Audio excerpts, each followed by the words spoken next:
We're going to bring in California's Adam Schiff, the top Democrat on the House Intelligence Committee, who joins us from Portland, Oregon this morning. Congressman Schiff, some of the investigations, or lack thereof, were just laid out by Kellyanne Conway from the White House. I want to give you a chance to respond to criticism that she has leveled in terms of congressional investigations. Well, look, I think it was a broad effort to distract from the president's comments. And as you pointed out, Margaret, the president can't distinguish between any allegations of conspiracy against his campaign and the broader problem of Russia continuing to interfere in our elections. Dan Coats said this week that Russian efforts are pervasive in terms of their social media campaign to divide us. That's going to continue to the election. We see that the Russians are again trying to spearfish and potentially hack election campaigns. The only element we have not seen to date, as Director Wray said, is the hacking of voter registration databases or voter equipment. But as our intelligence chief said, that's just one keystroke away. And probably the biggest thing that the president could do is confront Moscow to establish some kind of deterrent. But instead, exactly the opposite message is being sent, and that is, and I think this was delivered in Helsinki, as long as the Russians interfere on Donald Trump's side in the midterms, Vladimir Putin can count on the president to never call him out. And that leaves us all too vulnerable. Congressman, before we go any farther, because I want to draw a distinction, since we've been saying here that some of the facts can get muddled here in the president's language. I want to make sure we're being precise in our conversation. Can you agree that there has been no evidence of collusion, coordination, or conspiracy that has been presented thus far between the Trump campaign and Russia? No, I don't agree with that at all. I think there's plenty of evidence of collusion or conspiracy in plain sight.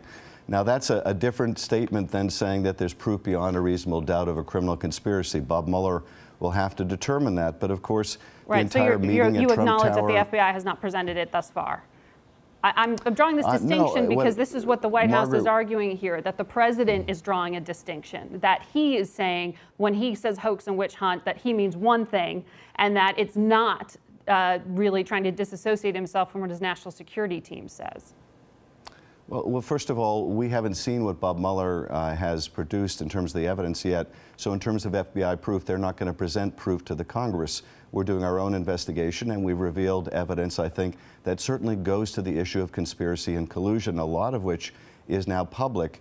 But I do think that the president continues to cast doubt on whether he accepts the fundamental conclusion that Russia intervened, whether there was a conspiracy or not. He continues to raise questions about it. Indeed, his attempt to retract his statement in Helsinki that he doesn't see why the Russians would intervene, that goes well beyond any allegations of conspiracy. So it's the president himself who's created this very muddled message. And the issue, I think, for us in the midterms is, what message is Putin hearing? Is he hearing the message that we heard from Coats and Wray and others in that press conference in the White House, or is he hearing the message of the President of the United States? And I fear that the message that the Kremlin cares most about is what they hear from Donald Trump, and that is still one of denial and cover for the Russians. Is the DNC better prepared for these November races than they were in 2016?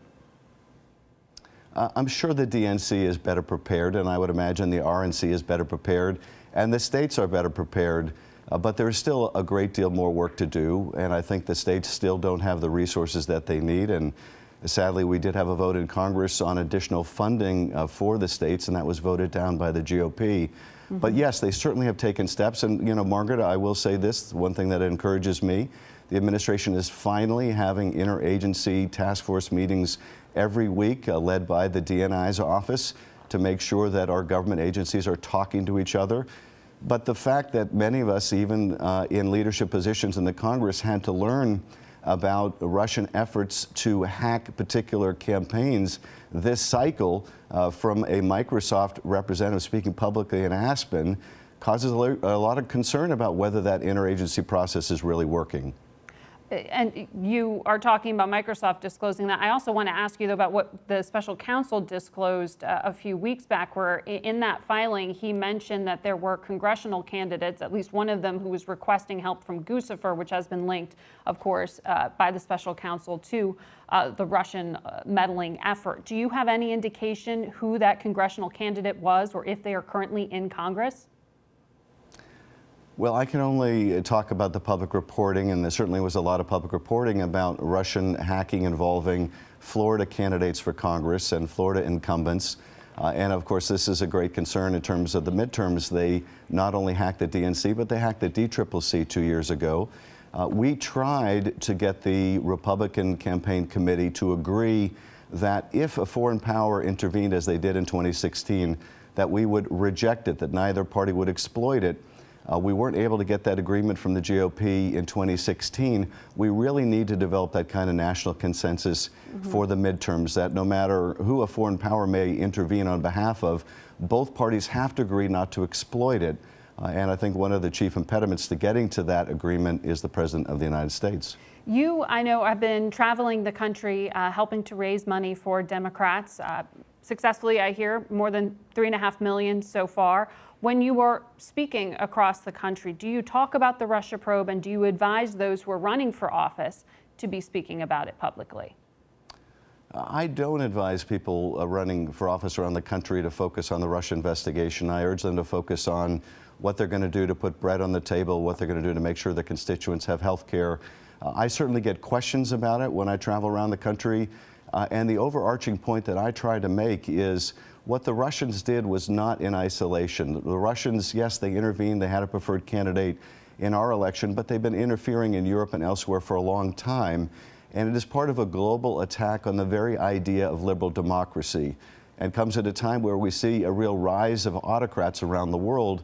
And America needs once again to be the champion of democracy and human rights. And that's the context I always try to emphasize. This is much bigger than the last election or even the next election. There is a real risk to the very idea of liberal democracy right now in the world. But does it give you pause when you hear the allegations that this is viewed as a witch hunt? When you are campaigning and fundraising, does it give you pause to speak about this probe at risk of giving fodder to that argument? Well, you know, I think, feel a public responsibility, as I do on television as well as when I do in private, to try to inform the public about what Russia is doing, the risk it poses to our democracy. But also, Margaret, I frankly talk a lot more about the risk to our democracy from this administration in a lot of what you talked about with Kellyanne Conway, and that is, I think we're seeing the most comprehensive attack on the freedom of the press in the United States in memory. I think we're seeing an effort to undermine the independence of our Justice Department, to denigrate our judiciary.